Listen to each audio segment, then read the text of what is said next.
Shalom, shalom, shalom. First and foremost, I want to give all praises, glory, and honor to the Most High God Yahweh, Ba'Shem Mashiach, Kwamalak Yahweh Shai. I want to give a strong shalom to everybody that's doing what they can to make their body a living sacrifice, staying 10 toes grounded in this walk, praying, fasting, studying, doing everything they can to make their calling and election sure. I just want to do a short video today, man, because one thing come to realize in this walk, man, is people are so caught up in making a name for themselves, building a brand, all kinds of things to exhort themselves, to be, man pleasers, to be going after the ways of the flesh, man. So you want to actually be working on having a good name for Yahweh Ba'Shem Yahweh Shai, not for the ways of this world, not to please everybody that's walking around in their own lust and vanity. So I'm gonna kick it off with Ecclesiastes chapter 7. Say a good name is better than precious ointment, and the day of death than the day of one's birth. So our people love rejoicing in the fact that it's their birthday. People be on social media talking about, oh, it's the dirty 30. I was like, damn, I remember growing up watching all the movies, all the girls were caught up in the Sweet 16. Even when you look at the Amalekites and everything, they want to do the bar mitzvahs and all this. Everybody is caught up in madness. Then our brothers, they grow up, and everybody aspiring to either be a rapper, be the next Jordan, the next damn Wayne Bruce, like all kinds of madness, man. They want to be everything other than being like a prophet, rather than being one of the apostles, being the man of the Lord, bringing this truth and spreading it out to the world, man, being that light that's different from the rest of this world, man. Stay in Ecclesiastes. I'm going to go to chapter 3. I'm going to start at 12. I know that there is no good in them, but for a man to rejoice. And so it's a good thing to rejoice, in the fact that we got another day upon earth, in the things that we obtain. Because if we stand diligent for the Lord, He going to provide everything that we need, man. So that way you're not doing it in vanity. You're not doing it just to build up riches in damn captivity, man. Reading on. I know that there is no good in them but for a man to rejoice and to do good in his life. So we all supposed to be wanting to do good, You're not supposed to be wanting to fall off and be in the ways of the world and just do a whole bunch of things that's ultimately just leading to your destruction. Verse 13. And also that every man should eat and drink and enjoy the good of his labor. So like in the good of all his labor. So when you eat and drink, you're supposed to be able to sit back and marinate on damn, I've got this far. I've done another milestone. That's why when we get together after feast days, after camp, we actually rejoicing because of our labors. You know what I'm saying? We actually put in the work together, so now we eat together. You know what I'm saying? Man that don't work, he don't eat. Verse 14. I know that whatsoever God doeth, it shall be forever. Nothing can be put to it, nor anything taken from it. And God doeth it, that man shall fear before him. I said, so everything that's done is because of the Most High allowed it, man. So rejoicing in the fact that you did something is just carnal. That's not actually thanking the Lord, man. Because without the Lord, none of these things are possible. You can't just do anything on your own. You can't just do things just because you want. It's because you wake up and be like, oh man, I feel like doing this today. The Lord allowed you to do that, brother. The Lord allowed you to do that, sister. Proverbs chapter 5 and verse 21. For the ways of man are before the eyes of the Lord, and he pondereth all his goings. Said so clearly, all the ways that's right in man's eyes, everything the man is doing is before the Lord. And it's through the Lord, man. It's through the power of Yahweh Ba'Shem Yahweh Shai. You cannot do these things on your own, man.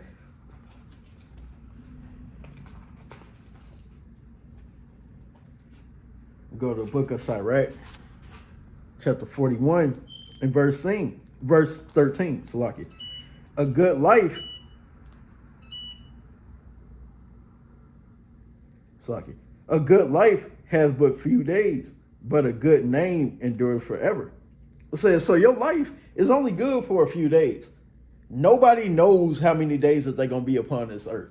Nobody knows how many years they're going to be upon this earth. That's why people always love saying the good die young, or when somebody died at the funeral, like, dang, why, Lord, why did you take them so early? They were so young. And that's because mans are going to the Lord. Not everybody is meant to be here to be 80 years old, to be 100 years old. People getting taken out in their 50s.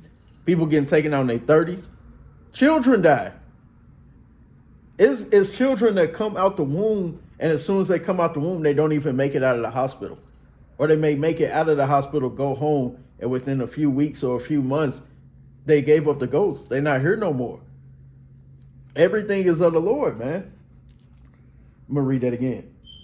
A good life has but a few days, but a good name endures forever.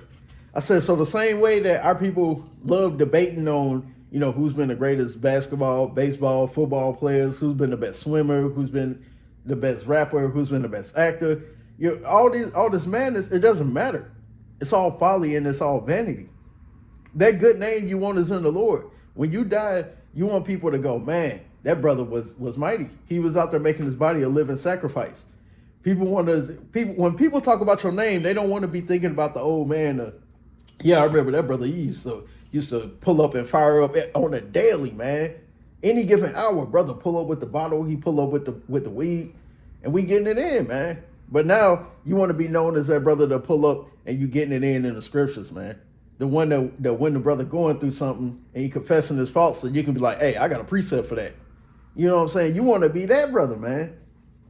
You want to be the one that's lifting up another brother, man. Because woe to him that's alone, man. That's the kind of name you want to have. You want to be that brother that was known for keeping precepts, that was able to help out other brothers through the precepts. That's all through the power of Yahweh B'Shem Yahushai. So, because you ask the people in the world, you call up your cousin Ray Ray, and you tell him that you and your woman going through it, he gonna tell you to go freak off. He gonna tell you, hey, hit the club. He gonna tell you, hey, man, I got these baddies, man. He gonna start texting, and then all hell break loose, man. Then you caught up in the damn whirlwind, and you getting destroyed because you wanted to hang out with people in the world instead of being around righteous brothers, but because you wanted to be around the people who don't have that good name with the Lord, with Yahweh B'Shem Yahushai. We go to Ephesians chapter 5. And let's start at 2 for real, because the whole Ephesians chapter 5, the whole Ephesians period is fire, man. If you're reading it in the spirit, it said Ephesians chapter 5 verse 2, and walk in love as Christ also hath loved us, and hath given himself for us as an offering and a sacrifice to Yahweh for a sweet smelling Savior. And man, that's the name that Christ wanted to have. Christ wanted a name that was going to stand with Israel forever, man. To be known in good works. Nobody wanted to know Christ as somebody who was going off. That's why everybody knows that Christ was perfect. Christ didn't have any flaws in him. Christ didn't have any sin in him.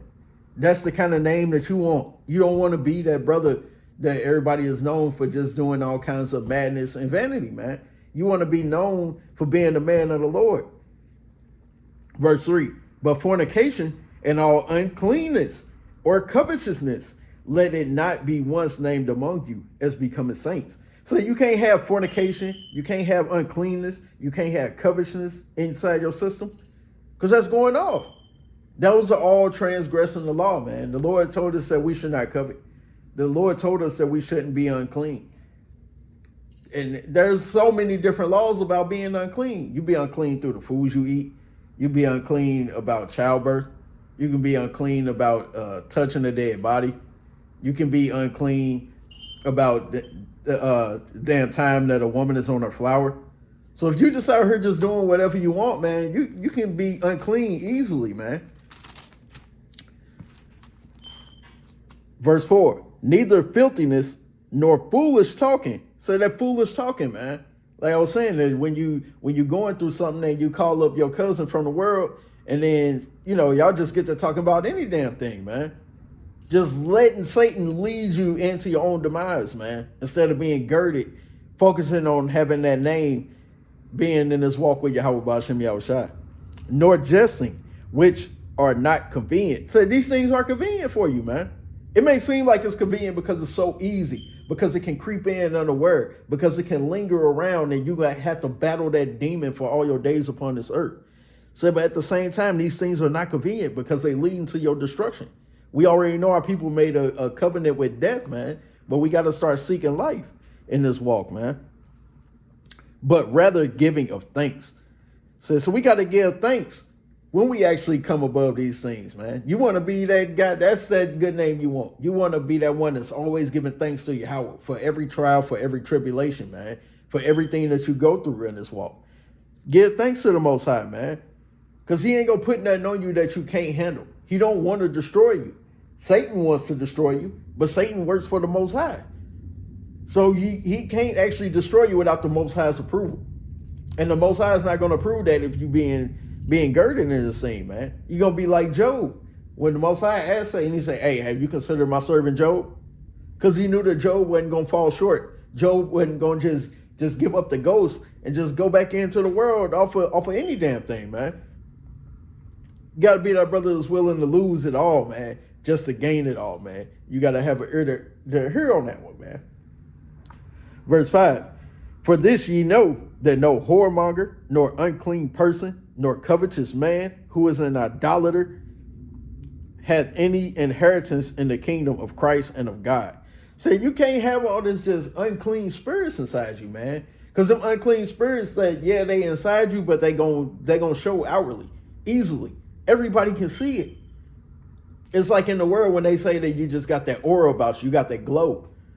Say, man, that wicked spirit on the left-hand side, that mother's a glow as well. Everybody can see it. Everybody know about it. That's what you show. That's what you talk about. That is not the name you want to have, man. Let no man deceive you with vain words, for because of these things cometh the wrath of God upon the children of disobedience. Be not ye therefore partakers with them, for ye were sometimes darkness, but now are ye light in the Lord. Walk as children of light. I said, so you were once in that darkness, but now you have to be a light. You had to do a whole 360, just change your life around, man. But that's not even a 360, because 360 you kind of end up where you at. It's more like a 180. You got to go the other way. You can't. You was on that broad road. You was on Broadway where it's 4 lanes of traffic, but now you got to make that right and go down the one way. That one way that's got cars and it's got big dumpsters and it's got cement trucks and everything because they're doing construction. It's a real tight road. You go too far too left, you're gonna knock your mirror off your car. That's the kind of road you got to be going on with the Lord, man. I'm gonna grab a couple more. We'll go to 2 Corinthians. Because when you read Paul's letters, man, you got to read them in the spirit. You can't get all jammed up. Because Paul was mighty, man. He was in the spirit. 2 Corinthians, chapter 7 and verse 2. Receive us. We have wronged no man. I said, and that's why Paul was trying to tell him, hey, man, you want to receive us. We ain't no corruptible men. We ain't out here being just niggas in the world, man. Why is that? We have corrupted no man. We have defrauded no man. So they wasn't out here giving anybody else a bad name. Because, that's what happened when you get defrauded, man. When everybody know you as a scammer, when everybody know you as a backbiter, as somebody to be covetous and be a thief and be an idolater, you defrauding yourself, man. Verse 3, I speak not to this to condemn you, for I have said before that we are in our hearts to die and live with you. Great is my boldness of speech toward you. So you got to be bold in your speech of saying, thus saith the Lord, man. Of saying, Yahweh Ba'ashem Yahweh Shai, man. You got to be great in that boldness, in that speech, man, toward the world. Sprinkling that salt, man. Like, let me see.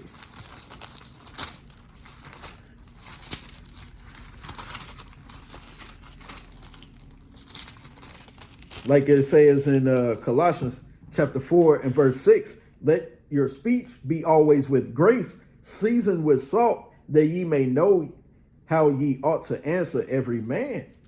So you got to sprinkle everything you saying with salt. And that salt is thus saith the Lord, man. When you sprinkling his name on it, that's the ultimate salt right there, man. Because we're the salt of the earth. And who is that ultimate salt? Yahweh. So we speaking, thus saith the Lord, man. Great is my boldness of speech toward you. Salaki, this is back to 2 Corinthians 7:4. Great is my boldness of speech toward you. Great is my glorying of you. I am filled with comfort. I am exceeding joyful in all our tribulation.